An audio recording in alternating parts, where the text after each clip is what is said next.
ओम शांति।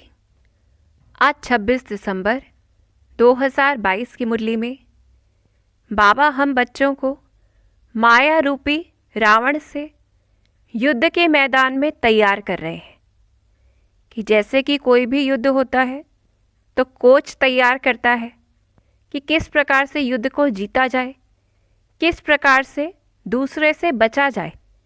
तो ऐसे ही बाबा बता रहे हैं कि माया किस किस प्रकार से आ सकती है और हमें कैसे उससे बचना है।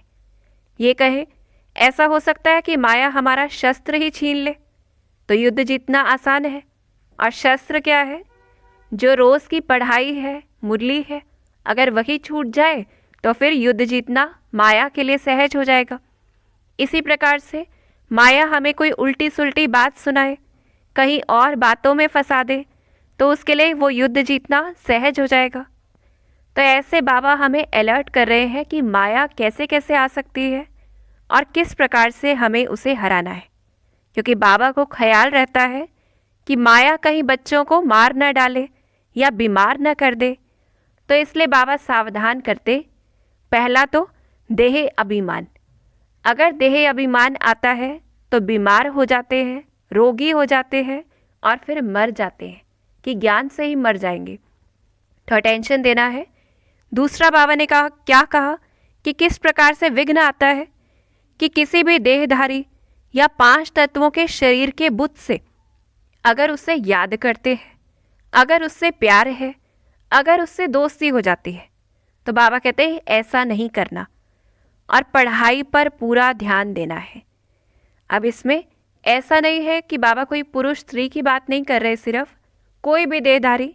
जैसे आज बाबा ने कहा कि 2 बहनों की या 2 भाइयों की ही आपस में इतनी प्रीत जुड़ जाती कि बाबा की बात सुनते ही नहीं, श्रीमत सुनते ही नहीं, सिर्फ आपस में ही इतना ज़्यादा बिजी है। तो ऐसे बाबा कह रहे हैं ऐसा नहीं करना और पढ़ाई पर ध्यान देना है, क्योंकि अगर हमारा शस्त्र ही छिन गया तो कैसे हो जाएंगे? निहत्थे हो जाएंगे। इसलिए बाबा कह रहे हैं कभी भी कोई भी हालत में, बाबा अंडरलाइन कराते, कोई भी हालत में पढ़ाई नहीं छोड़ना। जैसे हम ये कहें, कोई हमें कुछ भी कहे, क्या हम खाना खाना छोड़ देंगे? वो भोजन तो इस शरीर को खिलाते ही हैं, क्योंकि हमें पता है नहीं खिलाएंगे तो ये खत्म हो जाएगा। ऐसे ही बाबा अंडरलाइन कराते, कुछ भी हो, किसी ने भी कुछ भी कहा, चाहे ब्राह्मणी कैसे भी हो, लेकिन बाबा कहते कोई भी हालत में हमें पढ़ाई नहीं छोड़नी। तो अटेंशन देना है और कोई से भी झरमुई झगमुई की बातें नहीं सुननी, क्योंकि माया इस रूप से भी आती है कि व्यर्थ की बातें इधर उधर की सुनते तो ज्ञान से अपने आप हट जाएंगे। तो ऐसे परखना है कहाँ कहाँ से माया आ रही है, जैसे बाबा ने आज कहा। और अगर ईश्वरीय मत के विरुद्ध चलते हैं, माया फिर छोड़ती नहीं है, क्योंकि माया क्या करती है? पहले तो हमें विरुद्ध कर रही है, फिर माया फिर छोड़ती नहीं है, अवस्था डगमग हो जाती है और योग से फिर विकर्म विनाश होते नहीं हैं। कि बाबा कहते पढ़ाई तो फिर भी पढ़ लें, लेकिन बाप के याद में ठहर नहीं सकेंगे अगर हम श्रीमत के विरुद्ध कार्य कर रहे हैं। तो देखना है, अपने आप को परखना है, कहीं हम माया के चंगुल में तो नहीं आ गए। फिर बाबा हमें सुरक्षा कवच भी याद दिलाते। क्या है सुरक्षा कवच लड़ाई में? बस मेरा तो एक बाबा, दूसरा न कोई, ये पक्का करना है। हमारे लिए कोई भी मनुष्य, कोई भी साधन, कोई भी परिस्थिति कुछ भी मायने नहीं रखती है। हमें तो सिर्फ एक बाबा, दूसरा न कोई। और सुनना फिर किससे है? एक बाप से सुनना है। बाबा के सिवाय किसी को याद नहीं करना। बाबा कहते वो याद कायम रहे और उसकी ही महिमा करते रहना है। तो एक कवच है, तो माया कुछ कर नहीं सकेगी। जब हमारी बुद्धि में हो कि एक बाबा, दूसरा न कोई, किसी भी हालत में हमें बाबा को नहीं छोड़ना है, पढ़ाई को नहीं छोड़ना है, बाबा से राय लेनी है। बाबा कहते फिर ही क्या कहेंगे? सेंसिबल बच्चा, कि बाप से राय लेती रहनी है। तो क्या कहेंगे? जवाबदार बाबा है, कि बाबा से राय लें। जो बड़े निमित्त हैं उनसे राय ले सकते हैं, तो जवाबदार से बाबा हो जाएगा। बाबा को समाचार देना है, क्योंकि बाबा कहते समाचार नहीं देते तो बाबा को होता है शायद मर गया, बीमार हो गया। तो देखना है बाबा को रोज़ हम एक चिट्ठी लिखें, समाचार दें, अपनी खुश खैराफत का समाचार दें। बाबा कहते सर्विस समाचार देते रहना है कि हमने क्या सेवा की। और अगर हम समाचार देंगे तो कुछ भी आसपास गड़बड़ भी है तो बाबा उसको भी ठीक करेंगे। बाबा ने कहा बाबा मतभेद मिटा देंगे और बाबा खुश होगा कि बच्चे ने समाचार दिया है। तो अटेंशन देना है, अपना सुरक्षा कवच पहन कर रखना है। और सुरक्षा कवच क्या है? एक बाबा। फिर जैसे बाबा ने कहा कि शिव बाबा से अगर योग नहीं है तो बुद्धि का ताला फिर खुलता नहीं है और फिर सर्विस भी नहीं कर सकते हैं, क्योंकि सर्विस है ही क्या, हम बाबा का परिचय देते हैं। अगर बाबा से योग नहीं है तो फिर सर्विस भी नहीं कर सकते और फिर पद भी भ्रष्ट हो जाता है। तो जितना ज़्यादा हम बाबा को याद करेंगे उतना ही ऊंच पद के अधिकारी हम बच्चे बनेंगे। तो देखना है क्या हमें चाहिए, कितना पद चाहिए, उस अनुसार बाबा कहते हैं जितना और उतने का बैलेंस है। फिर बाबा प्रेरित भी करते माया से लड़ने के लिए, मीठे बच्चे श्रीमत पर चल अपना पुरुषार्थ कर जीवन ऊंच बनाओ, तुम सारे विश्व के मालिक बनने वाले हो। याद दिलाते हैं बाबा कि हम क्या बनने वाले हैं। अभी तुम भारत को विष्णुपुरी बना रहे हो और साथ में बाबा का भी पार्ट है नर्क को स्वर्ग बनाने का। तो ये सिर्फ इस समय ही हो सकता है जो हम ये इतना ऊंच कार्य अभी करते हैं। फिर माया तो बहुत हैरान करेगी, तूफान बहुत आएंगे, विघ्न डालेगी, हराने की बहुत कोशिश करेगी और बीमारी बाहर भी आएगी, लेकिन बाबा कहते डरना नहीं। तो हमें ये पक्का करना है, कुछ भी हो जाए, कोई मनुष्य, कोई परिस्थिति, कुछ भी आ जाए, हमें बाबा को नहीं छोड़ना, पढ़ाई को नहीं छोड़ना।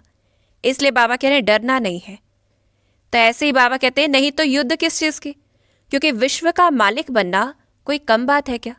हम कहें क्यों आती है माया, तो बाबा कहते हैं विश्व का मालिक बनना कोई कम बात है क्या।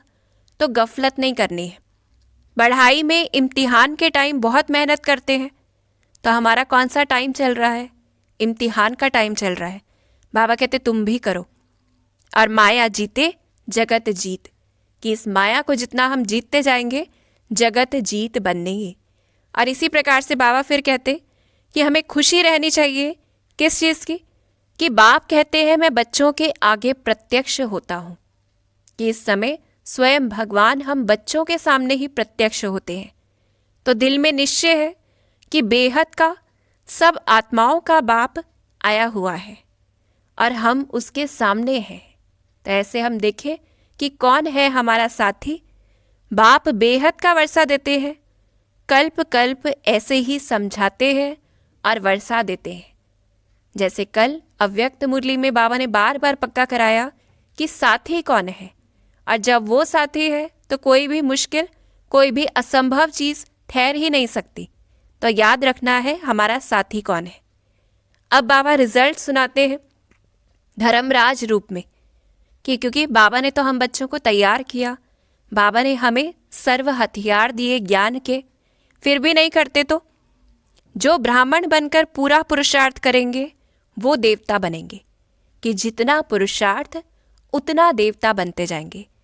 और फिर जैसे बाबा कहते पुरुषार्थ नहीं करते तो बहुत रोना पड़ेगा, सबके लिए ट्रिब्यूनल बैठेगी कि क्या क्या किया और उसका रिजल्ट। पाप करेंगे तो 100 गुना सज़ा के निमित्त बनेंगे। तो देखना है, क्योंकि बाबा तो हमें अटेंशन भी दिलाते और बाबा हमें सारा रिजल्ट भी सुनाते हैं कि मेरा बनकर अगर विकार में गए, बाप की श्रीमत की अवज्ञा की तो क्या होगा? बहुत, और बाबा कहते कड़ी सज़ा मिलेगी। और प्रतिज्ञा करके फिर अपवित्र बनते हैं तो ईश्वर की अवज्ञा की तो बाबा कहते बहुत धोखा खाएंगे। और सतगुरु का निंदक फिर सूर्यवंशी घराने में ठोर नहीं पा सकता, कि वो त्रेता अंत में आ सकता है, क्योंकि बाबा का बच्चा तो बना, लेकिन बाबा कहते निंदक बना, तो इसलिए वो सूर्यवंशी घराने में नहीं आ सकेगा। आज हमें बहुत तैयार किया कि कैसे कैसे माया आती है और हमें कैसे उस माया से अलर्ट रहना है। जैसे आज बाबा ने कहा है कि कोई हमें उल्टी सुल्टी सुनाता है, कोई ऐसे भी सुना सकता है कि मेरे अंदर ही शिव बाबा आता है, तो हमें उसमें भ्रमित नहीं होना है। देखना है कि हम माया के रूप को परख कर शिव बाबा की याद के कवच के द्वारा अपने आप को सुरक्षित रखें। फिर बाबा ने हमें वरदान दिया है और स्वमान दिया है कि योग का प्रयोग करने में योग्य बनना है। जैसे बाबा ने कहा योग कर भी लेते हैं, योग करवा भी लेते हैं, लेकिन अब तीसरा स्टेप क्या चाहिए कि हमें उसको प्रयोग करना है, एक्सपेरिमेंट करना है। किस चीज़ पे एक्सपेरिमेंट करना है? अपने कोई पुराने संस्कार चेकिंग करनी है, कौन कौन से पुराने संस्कार अभी तक हमारे अंदर हैं, तो उसकी चेकिंग करनी है। जो कल भी बाबा ने बताया कि कैसे हम अपने पुराने संस्कारों को खत्म करें, मर्ज करें। तो क्यों करना है? क्योंकि ये श्रेष्ठ संस्कार ही श्रेष्ठ संसार की रचना करेंगे। इस समय के श्रेष्ठ संस्कार श्रेष्ठ संसार की रचना करेंगे, नींव है ये। तो चेक करना है कि कौन कौन सा ऐसा संस्कार है जो समय पर हमें धोखा दे देता है। तो कैसी भी बात हो, कैसा भी व्यक्ति हो, वायुमंडल हो, कहीं हम साधारणता में तो नहीं आ जाते हैं या व्यर्थ में तो नहीं आ जाते हैं। तो खुद के संस्कारों को परिवर्तन करना है, तभी हम संसार को परिवर्तन करने के निमित्त बनेंगे। जो करेगा वो बनेगा।